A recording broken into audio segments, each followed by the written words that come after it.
Welcome to Cash Talk, the podcast where we delve into the depths of finance, business, and life itself. I'm your host, John Cachia, a multi-award-winning wealth advisor with a passion for empowering ambitious Australians to confidently achieve financial freedom. Hey everyone, before we get started, this is a quick reminder that everything in this podcast is of a general nature and nothing has been tailored to your personal circumstances. So please seek personal financial advice before acting on this information. And welcome back to Cash Talk, and today I'm joined by JK. JK, how are you, mate? Good, mate. How are you? Yeah, not bad, not bad. Wedding soon, mate. Yeah, it's coming up. Yeah. Next Friday. Next Friday. Wow. You excited, nervous? What's the go? Excited, a little bit of nervousness, but it kind of hasn't really sunk in yet.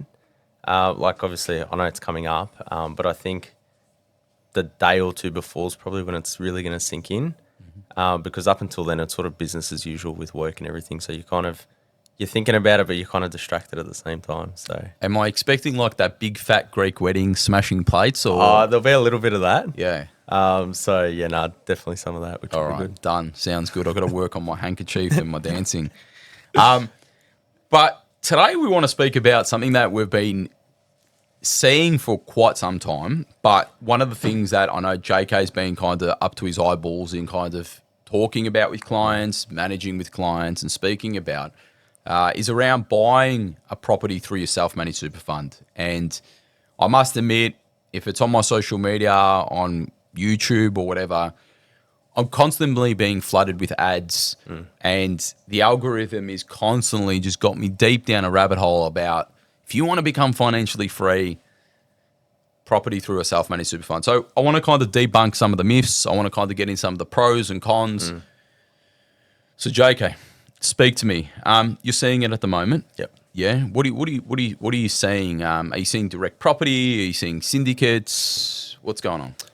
All sorts of stuff, to be honest with you. So one of the ones that we've had recently is around what they call a syndicate, which is essentially like you're co-owning a piece of land or a piece of property or whatever it is, and essentially that's obviously sold by someone to do that. They're getting a cut out of it, and one of the ways to do that is if a lot of people can't fund it, they encourage you to set up an SMSF to use your money in your super to buy it as a way to facilitate that purchase. So to make it real, let's say we've got a $10 million property development. They get a series of different a series of different investors. Everyone puts in their $150,000. Now, I know this, JK, but that kind of concerns me. Correct, yeah. Yeah, and why are advisors concerned about those kind of syndicates? Yeah, so there's the biggest issues around liquidity, and especially when you're buying in areas that are very, like there's a lot of supply, there's a lot of land around, and there's essentially lots of selling of land happening.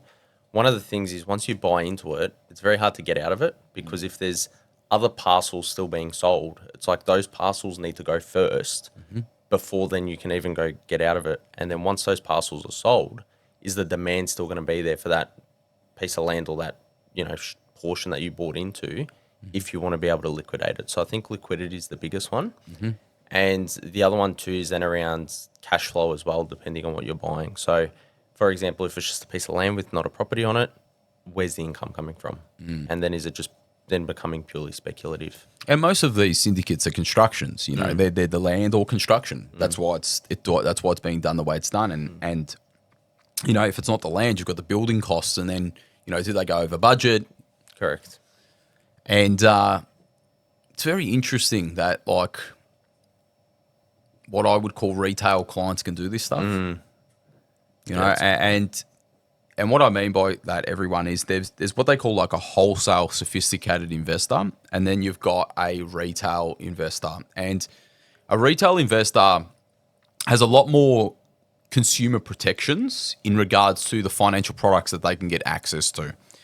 So there's a lot of financial products that sit outside of that retail space. And for this kind of scenario, I would have seen that as a sophisticated investment. It's a wholesale product, yet the client that this is with is definitely not a wholesale client. And the wholesale kind of definition is you got to be earning more than 250,000, which probably needs to be updated. which needs to be updated, and also $2.5 million worth of assets. So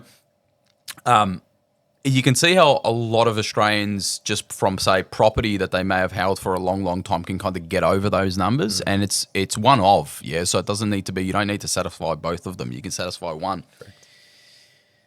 But it really just concerns me just around like normal mums and dads that if you understand their purpose is around, I'm doing this because I want to be financially free. I'm doing this because I want to retire. When we retire, or when we want to retire, we want liquidity. And the other thing is, I would say, especially in a self-managed super fund, because of the way that the structuring of the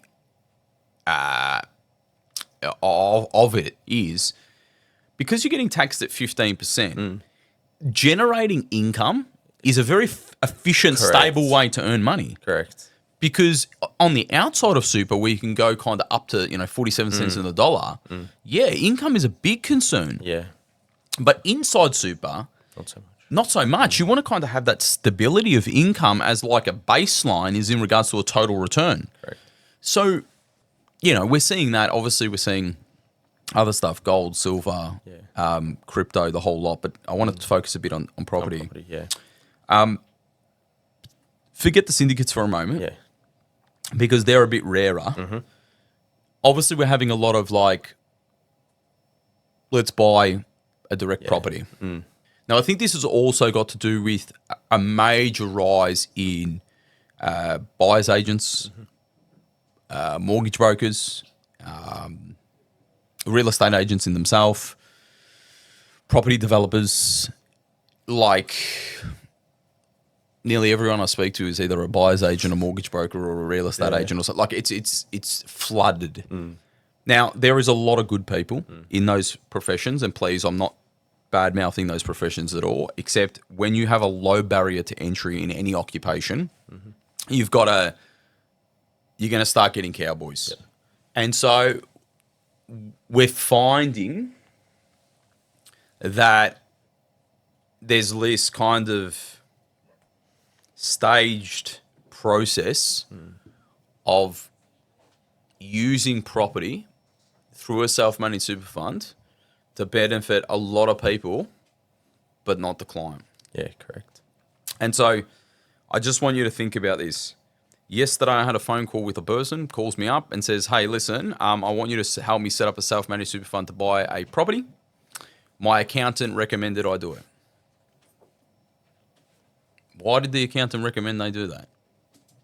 Do they know what the impact's going to be in 10, 15 years for their retirement balance? Is the accountant licensed to provide that advice in regards to buying assets? No, they're not. Before I continue, just want you to know, a lot of good people out there. I'm just telling you some of the things that we're seeing, and we're seeing it more prevalent. You've got the buyer's agent who's buying properties in Timbuktu or in areas that the client doesn't have access to. What I mean by that is if they're in Sydney, they're buying them in Perth. If they're in Victoria, they're buying them in Sydney. And then the buyer's agent's taking a clip. 10, 15 grand on average. So we're already up to 17 grand to 18 grand. We then have, don't worry, the government loves this too. They're getting the nice stamp duty on the way through. Yep. They're getting the land tax on the way through. They're getting the mortgage broker who's incentivized to give you a loan. So the bank's making money. The mortgage broker's making money.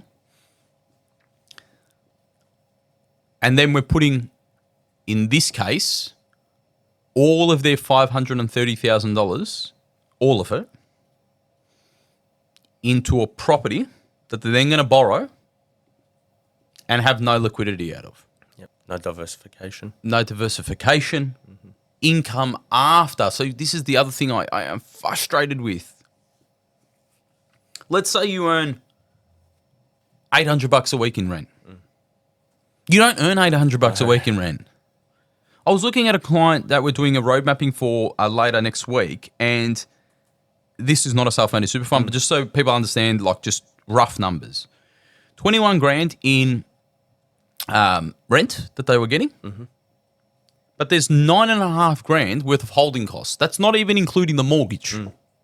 So really, their net income return is the rent minus all the costs, minus all the mortgage payments. That is your net income return.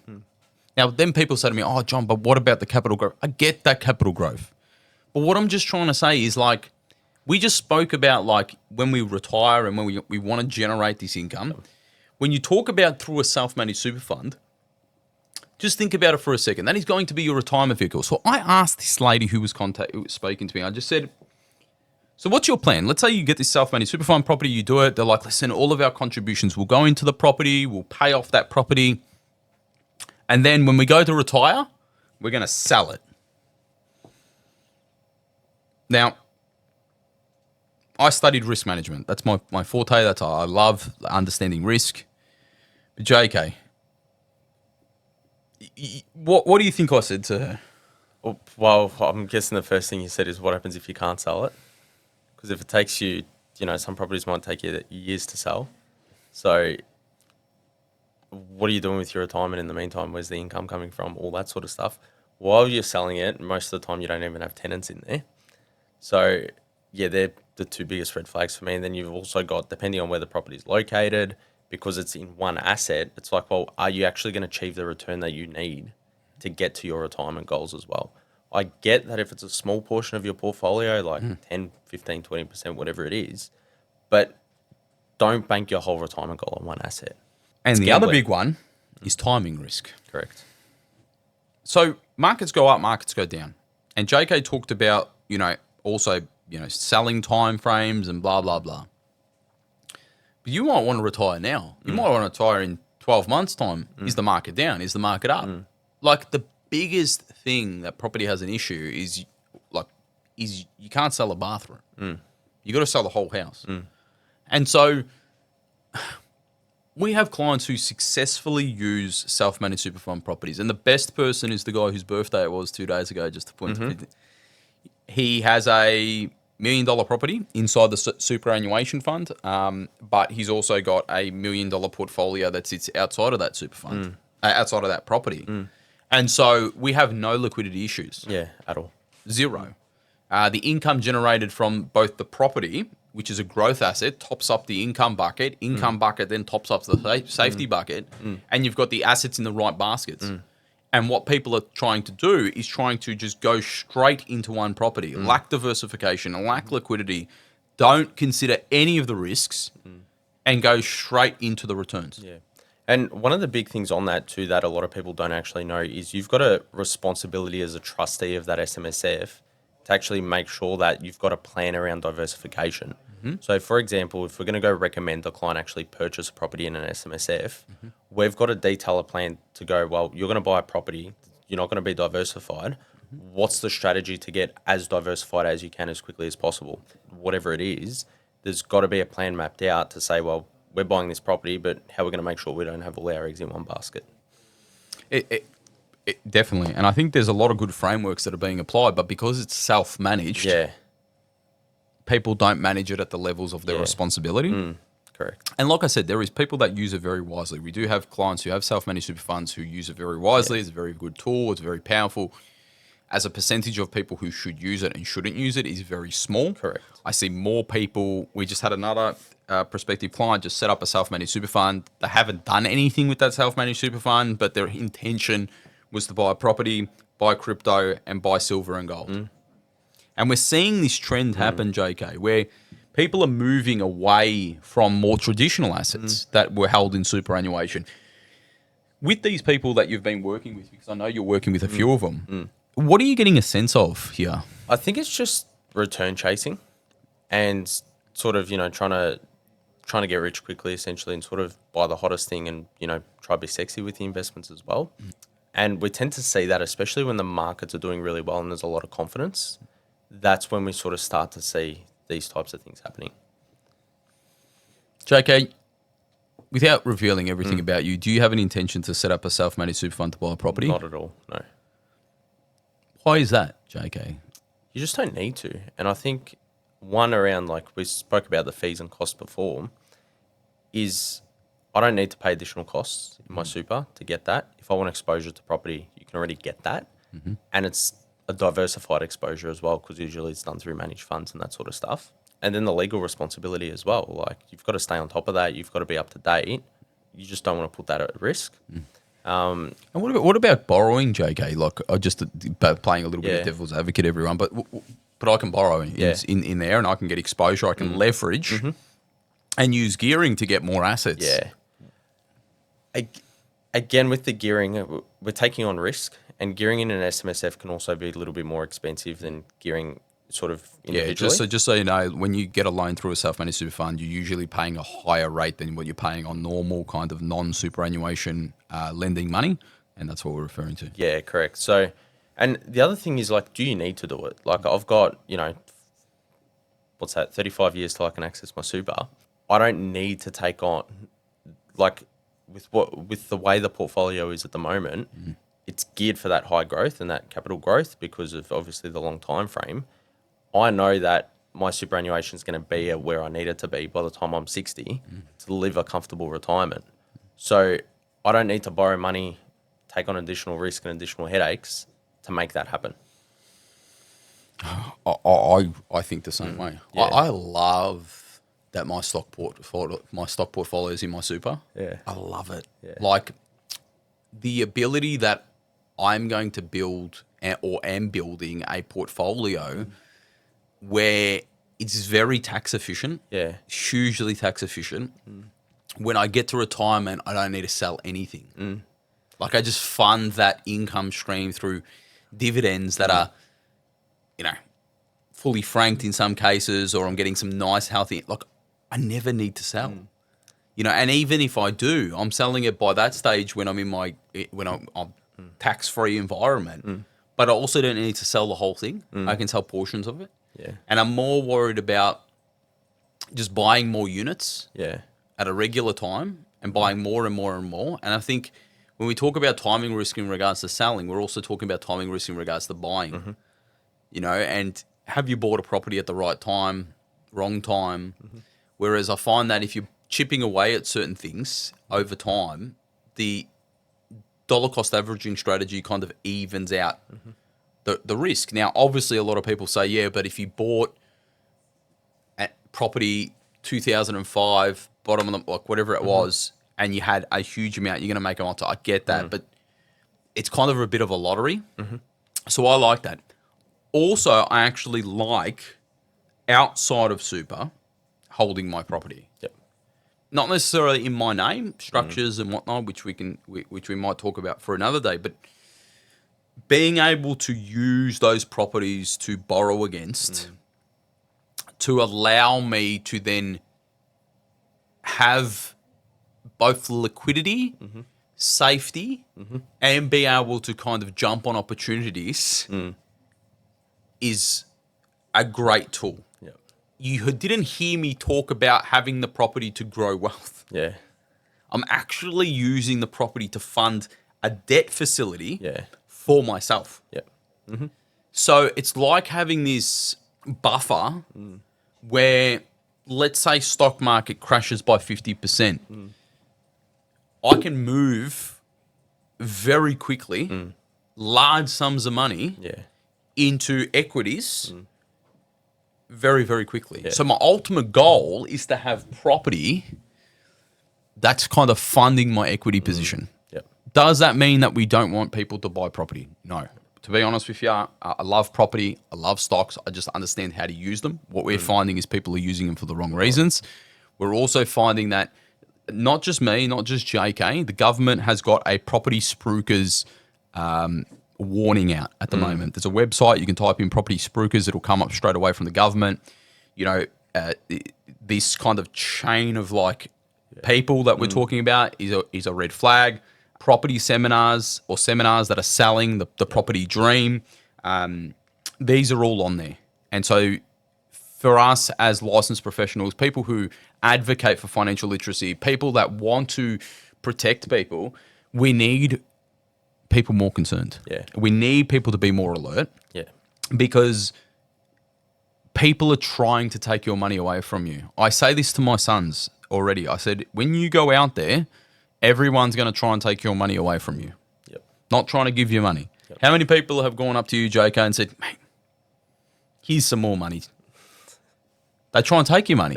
Yep. And so when you look at all of these other areas, it's very unique from a financial advice perspective. We legislated to ensure that we put you in a better position. And so besides the legislative framework of a financial advisor, all of these other ones to actually build wealth, not that they don't have their own duty of care that they need to do, they don't have that best interest duty applicable to them. Correct. Mortgage brokers have a version of best interest duty to mean that the lending should be like affordable and the product should be right for you. So there is versions of it, but not at the level of, hey, we're doing this investment strategy or we're doing this protection and this is the fundamental research and this is all of the stuff that goes into the background to say that this is going to be in your best interest by the minimum level of risk for the highest potential return. Correct. And I think the biggest thing is just to look out for is, like, I look at, some of the things that we're trying to fix, and it could have been avoided just simply by checking that, is this person licensed to give this advice? And in both scenarios, that would have been avoided if that was the case. And why are they coming to us, JK, you think? Do they feel a certain way? I think they're feeling a certain way in the sense that not necessarily that it was a wrong decision, but they're kind of going, there's an issue because of that decision that's been made. For example, like so they're not fully probably a problem aware. They're Correct. going, something's not right. We don't know what's not right. JK, can you help fix it? Correct. Yep. Yeah. It's sad what's going on. I do feel like everyone that I'm fighting a battle, that like a hidden battle that I don't get much support on. I'd love to see the government come out and put some more regulatory frameworks on this. I think your superannuation needs to be taken very, very seriously. Very seriously. When you're buying a property within a self-managed super fund, I think for starters, you've got to be either advised or you've got to be a wholesale client. Like, the risk is too big for just anyone to go off and try to do it. I just don't understand, and I'm talking very openly, I don't understand how the government can sit there, and I don't like the government getting involved in anything, but from a framework perspective, and allow superannuation money to be put into non-income generating assets. Simple. Yeah. And like there needs to be like an income test. Yeah. Yeah. So if you take into a property, is it negatively geared? If it's negatively geared for more than 3 years, forget it. Like it's not a part of it. If you like the whole kind of buy art, buy crypto, buy silver, buy gold, like if there's no income. Yeah. Like I can't even believe the art, and like you can even buy cars through your SMSF as well. Like collectible cars and stuff like that. This is what I'm saying to you. So like it is supposed to be a system that funds the retirement of Australians to put less pressure on social security. And I feel like they're going about it the wrong way. Yeah. I feel like either they don't understand it, I'm not sure what's going on, but I'd love to see an income test applied in superannuation. Yep. I'd love to see a portion of all superannuation pumped back into the Australian economy. Pretty powerful vehicle if you've got trillions of dollars being repumped back into Australian companies. Which most of it already is in retail funds. It is, but if you had a certain level that was mandated from, I don't know, a total fund perspective. I'm not talking about an individual person's perspective, but a total fund perspective. Okay. Like, I think it's the Danes, which have something similar. Yeah. Okay. And it's around like just, you've got this kind of self-funding the future of the country. Yeah. Listen, like I said, I don't want too much government control. My biggest issue I have is around assets in non-income generating assets. Yep. That's my biggest concern. I think that we need reforms in regards to the protections of retail and wholesale clients. I think that we're pushing from an industry around or a profession from going from where the levels are 250, 2.5, increasing those. I'd probably argue that they need to be quadrupled. Yeah. Yeah. 100%. Like, you know, I don't know, if you've got even maybe 3 times the amount, yeah, to be considered a sophisticated investor. Because a sophisticated investor or a wholesale investor just doesn't have any of the consumer protections. Yeah. Yeah. And so anyone can kind of do anything and there's no recourse. Yeah. And I think we just need to consider around what this means for people that are unguided. What that means. That person that called me, I hope she listens. And I said to her to go away and think about what I said because it was quite hard hitting. And I said to her, you're not here for me to tell you what you want to hear. It's what you need to hear. And she was very thankful for my conversation, but I wanted that to sink in because, you know, she's probably opening up her laptop or opening up her iPad. She sees another YouTube video. And not only that, it's hard from her perspective too, because she's spoken to 2 people that she doesn't know from a bar of soap. How's she supposed to trust one more than the other? Like, she's probably looking at it going, who's right? Yeah. So it's hard. It is. And I just think that, like, you're working on a few at the moment. Yeah. If you had your time again, what would you have done with them? Like what I mean, not your time again. If they had their time again, and they came to you before all of this, would you have set them up? Not a chance. Yeah.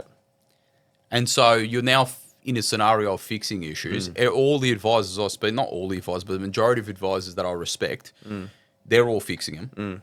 And there's this hidden battle. So why are advisors fixing all these issues? Yeah. So it's like, you know, people just continuing to smoke and just more patients coming in with lung cancer. Yeah. That's exactly what it is, yeah. And there's just this hidden battle. Yeah. And so can it be used for good? Yes. We do have clients that have self-managed super funds with property in it. They are wealthy people. Okay. They've got really, really good cash flow. They're using it as a capital growth asset that they're not going to need to fund their retirement. It's simply a capital growth play that they're doing. In both cases, they're actually got no leverage at all.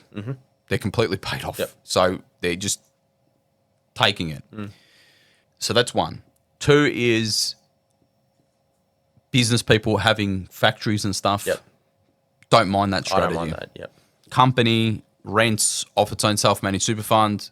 Contributions of the directors go into the self-managed super fund. Rent of the company goes into the self-managed super fund. You've got this massive income. There's a lot of income that are coming in, and ultimately the debt in the self-managed super fund is being extinguished. And you can also do that with outgearing as well. Like, for example, you can set up what they call a unit trust, and you might have, just to make it easy, you've got 10 units. And at the start, the SMSF might only buy 5 units because that's all the capital that's available. That's all the capital that you want to allocate towards the property. And then you yourself own the other 5 units personally. And then over time, you're selling those units to your SMSF. So the unit, just to make it clear, it's a unit trust that owns them. Self-managed super fund. You personally own the units in the unit trust. That's what he's talking about. Yeah. So, and then over time, you're kind of building up the equity in that property to be owned completely by the SMSF without actually using any debt. So there's a few ways. It's like the unit trust is funding the portion. Correct. Yeah. So it does make it easier to do without debt, and even if you've got to borrow personally, it's easier to borrow personally in a lot of cases than it is within an SMSF as well. So there's a couple of ways to make it happen as well, which can be really good.